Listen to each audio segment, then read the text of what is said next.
কাজের দ্বারা ঈমান থাকে না, বেঈমান হয়ে যায়, মানুষ ঈমান দ্বারা হতে পারে। ঈমান ভঙ্গের কারণ প্রথমত তিনটা, প্রথমত কয়টা? তিনটা। তার থেকে প্রায় 10টার মতো ঈমান ভঙ্গের কারণ পাওয়া যায়। আল্লাহ রাব্বুল আলামিন কুরআনুল কারীমের ভিতরে এই ব্যাপারে বলেছেন, সর্বপ্রথম যেই কাজ করার দ্বারা ঈমান নষ্ট হয়, ওই মুমিনটা মুমিন হওয়ার পরেও তার ঈমানটা চলে যায়। 1 নম্বর ঈমান ভঙ্গের কারণ হলো শিরক করা। 1 নম্বর কারণ কি? শিরক করা। যদি কোনো বান্দা আল্লাহ তাআলার সাথে অন্যকে শরীক বানায়, অন্যকে শরীক করে, ওই ব্যক্তিটা ঈমানদার হয় না, ওই ব্যক্তিটা বেঈমান হয়ে যায়। সারা জীবন ইবাদত বন্দেগী করবে, ওগুলো দেবে ভাও, ওগুলো কোনো কাজে আসবে। আল্লাহ রাব্বুল আলামিন এই ব্যাপারে কুরআনুল কারীমের ভিতরে বলেন, ইন্নাহু মান ইউশরিক বিল্লাহি ফাকাদ হারামাল্লাহু আলাইহিল জান্নাহ ওয়া মা'ওয়াহুন নার ওয়া মা লিয-যালিমিনা মিন আনসার।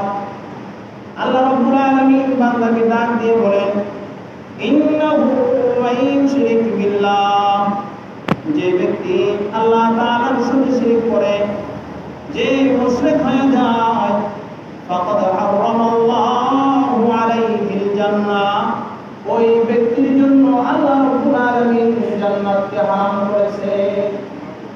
নাউযুবিল্লাহ বলবেন, ওই ব্যক্তির জন্য জান্নাত কি হারাম? হারাম। আল্লাহ রাব্বুল আলামিন নিজে বলেন হারাম। যে ব্যক্তি মুশরিক হবে, ওই ব্যক্তির জন্য জান্নাত নাই। ওয়া মা'ওয়াহুন নার, ওই ব্যক্তিটা শুধু জান্নাতে যেতেই পারবে না, বরং তার ঠিকানা হয়ে যাবে জাহান্নাম। ওয়া মা লিয-যালিমিনা মিন আনসার, ওই ব্যক্তিটা জালিমের অন্তর্ভুক্ত হয়ে যাবে, তার কোনো সাহায্যকারী থাকবে না, জালিমদের অন্তর্ভুক্ত হয়ে যাবে। আল্লাহ রাব্বুল আলামিন বলে, ঈমান আনছো, সাথে সাথে আমার সাথে শরীক করো, তোমার ওই ঈমান আনা আমার কাছে কোনো নাম নাই, দামই নাই।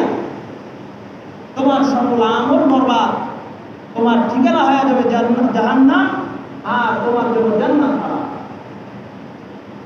এরপরে অন্য আয়াতে আল্লাহ রাব্বুল আলামিন বলেন, ওয়ালাকাদ উহিয়া ইলাইকা ওয়া ইলাল্লাযীনা মিন ক্বাবলিকা লাইন আশরাকতা লায়াহবাতান্না আমালুকা ওয়া লাতাকুনান্না মিনাল খাসিরিন।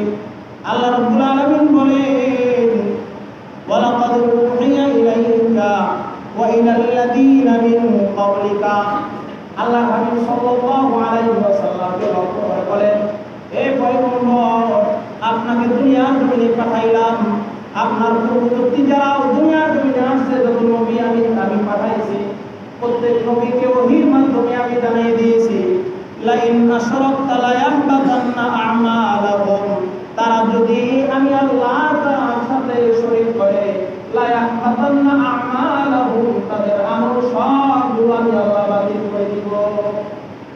নবীকে বলতেছে যে আপনি নয়, শুধু পূর্ববর্তী যে নবীদেরকে আমি পাঠিয়েছি, তারাও যদি আমি আল্লাহ তাআলার সাথে শরীক করে, আপনার আমলও আমি কবুল করব না, আপনার আমল সব বরবাদ। সেটা কেমন এমন জঘন্য গুনাহ, নবীকে ধমক দিয়ে আল্লাহ রাব্বুল আলামিন বলতেছে, ওয়ালা তাকুনান্না মিনাল খাসিরিন, তারা হবে ক্ষতিগ্রস্তদের অন্তর্ভুক্ত, কিয়ামতের দিন ক্ষতিগ্রস্তদের অন্তর্ভুক্ত। এর 1 নম্বর। 2 নম্বর, আল্লাহ রাব্বুল আলামিন কুরআনুল কারীমের ভিতরে 2 নম্বরের বিষয় আয়াত পাওয়া যায়। 2 নম্বর, মুশরিকদেরকে কাফের মানে না, যারা শিরক করে তাদেরকে কাফের মনে করে না, ওই ব্যক্তিটাও ঈমানদার নয়, ওই ব্যক্তিটাও কাফের হয়ে যায়। ওই ব্যক্তিটাও কাফের হয়ে যায়, যে কাফেরদেরকে কাফের মনে করে না, মুশরিকদেরকে কাফের মনে করে, তাদেরকে বন্ধু রূপে গ্রহণ করে, ওই ব্যক্তিটাও ইমানদার থাকে না, কাফের হয়। এবার পরে আল্লাহ রাব্বুল আলামিন বলেন, আলা লিল্লাহিদ দীনুল খালিস ওয়াল্লাযীনা ইত্তাখাযু মিন দুনিহি আওলিয়া মা না'বুদুহুম ইল্লা লিয়ুকাররিবুনা ইলাল্লাহি যুলফা ইন্নাল্লাহা ইয়াহকুমু বাইনাহুম ফীমা হুম ফীহি ইয়াখতালিফুন ইন্নাল্লাহা লা ইয়াহদি মান হুয়া কাযিবুন কাফফার। আল্লাহ রাব্বুল আলামিন বলেন, একমাত্র ইবাদতের উপযুক্ত আমার আল্লাহ। ঠিক কিনা বলেন? ইবাদতের মালিক একমাত্র আল্লাহ। আল্লাহ রাব্বুল আলামিন বলেন, আদ-দীনুল খালিস, একনিষ্ঠ ইবাদতের মালিক হলাম আমি আল্লাহ। ওয়াল্লাযীনা ইত্তাখাযু মিন দুনিহি আওলিয়া, যে ব্যক্তি অন্যকে আমি আল্লাহ তাআলার সাথে শরীক বানায়, অন্যকে বন্ধুকে গ্রহণ করে, অভিভাবক হিসাবে যাদেরকে গ্রহণ করে, মা না'বুদুহুম ইল্লা লিয়ুকাররিবুনা ইলাল্লাহি যুলফা, এই জন্য তাদের ইবাদত করে যে তারা তাকে আল্লাহ তাআলার কাছে পৌঁছে দিবে, এই জন্য ইবাদত করে। বুঝেন নাই কথা?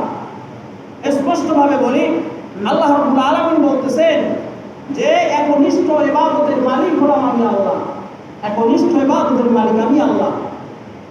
আর যারা মুশরিকদেরকে, অন্য মানুষদেরকে এই হিসাবে তারা ইবাদত করে যে তারা আল্লাহ তাআলার কাছে পৌঁছে দেবে, যেমনি ভাবে বেঈমানরা আল্লাহ তাআলা সৃষ্টিকর্তা মানে সাথে সাথে অন্য দেব দেবী তাদেরও পূজা করে। কেন? যে হয়তোবা তাদের ইবাদত করলে তারা আল্লাহ তাআলার কাছে নিয়ে পৌঁছে দেবে। আমাদের মাঝেও দেখা যায় আমরা মাখলুক এবং স্রষ্টার মাঝে মাধ্যম সৃষ্টি করি, মাখলুক এবং স্রষ্টার মাঝে মাধ্যম সৃষ্টি করি, যে আমরা তার ইবাদত করলে, তাকে খুশি করলে সে আমাদেরকে আল্লাহ তাআলার কাছে নিয়ে পৌঁছায়।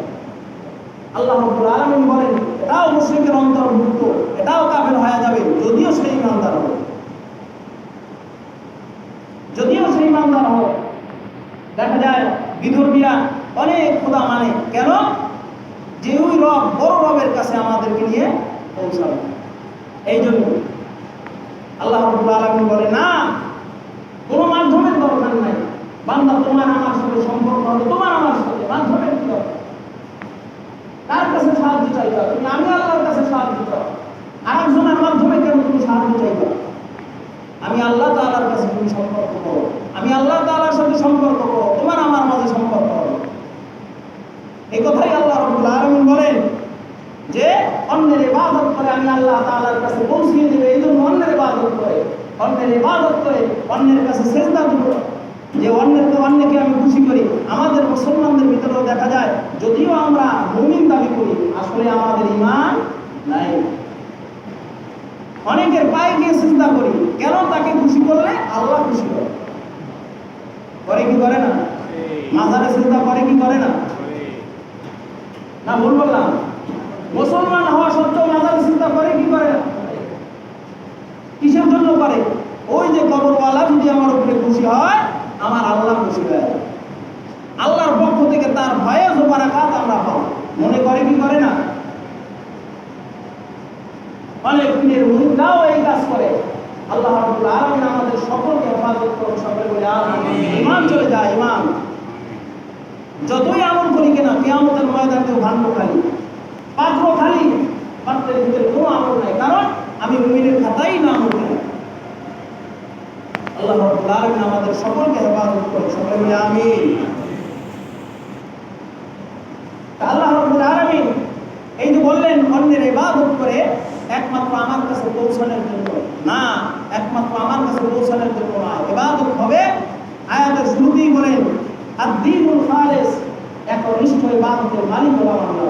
অন্যের ইবাদত করে আমার কাছে পৌঁছানোর দরকার নেই, আসার দরকার নাই। এরপরে দ্বিতীয় নাম্বার, যারা কাফেরকে কাফের মনে করে না, তারাও কুফরির মধ্যে অন্তর্ভুক্ত, তাদের ঈমানটাও চলে যায়। প্রথমে ঈমান আনয়ন করতে হবে, কাফেরদেরকে কাফের মনে করে তারপর ঈমান গ্রহণ করতে হবে। কাফেরদেরকেও আমি আমার ভাই মনে করলাম, আপন মনে করলাম, আর সাথে সাথে ঈমান আনলাম, ওই ঈমানের কোনো দাম নাই। আল্লাহ রাব্বুল আলামিন কোরআনুল কারীমের ভিতরে বলেন, লা ইকরাহা ফিদ-দীন ক্বাদ তাবায়্যানার রুশদু মিনাল গায় ফামান ইয়াকফুর বিত-তাগুতি ওয়া ইউমিন বিল্লাহ ফাকাদ ইসতামসাকা বিল-উরওয়াতিল wuthqa লা ইনফিসামা লাহা ওয়াল্লাহু সামিউন আলীম। আল্লাহ রাব্বুল আলামিন বলেন, লা ইকরাহা ফিদ-দীন, দ্বীনের মধ্যে কোনো বাড়াবাড়ি নাই, দ্বীনের মধ্যে কোনো বাড়াবাড়ি নাই। একজনকে পিটাইয়া আপনি ইসলাম ধর্ম গ্রহণ করাইতে পারবেন না, এই অনুমতি ইসলাম দেয় নাই। কিন্তু লা ইকরাহা ফিদ-দীন জায়েজ নাই, কিন্তু লা ইকরাহা লিদ-দীন জায়েজ আছে। একজন বিধর্মীকে পিটাইয়া ইসলামের ভিতরে আনা জায়েজ নাই, কিন্তু যে ইসলামের মধ্যে আছে তাকে পিটাইয়া সুদা করা জায়েজ আছে। লা ইকরাহা ফিদ-দীন জায়েজ নাই, লা ইকরাহা লিদ-দীন জায়েজ। সন্তান নামাজ পড়ে না, মাইর দিয়ে নামাজ পড়ানো জায়েজ আছে। কিন্তু আমি ইসলাম ধর্ম গ্রহণ করেছি, আমার ভাই ইসলাম ধর্ম গ্রহণ করে নাই, তাকে পিটাইয়া মুসলমান বানানো জায়েজ নাই। এরপরে আল্লাহ রাব্বুল আলামিন বলেন, ক্বাদ তাবায়্যানার রুশদু মিনাল গায়, সঠিক এবং গোমরাহ পথ স্পষ্ট হয়ে গেছে।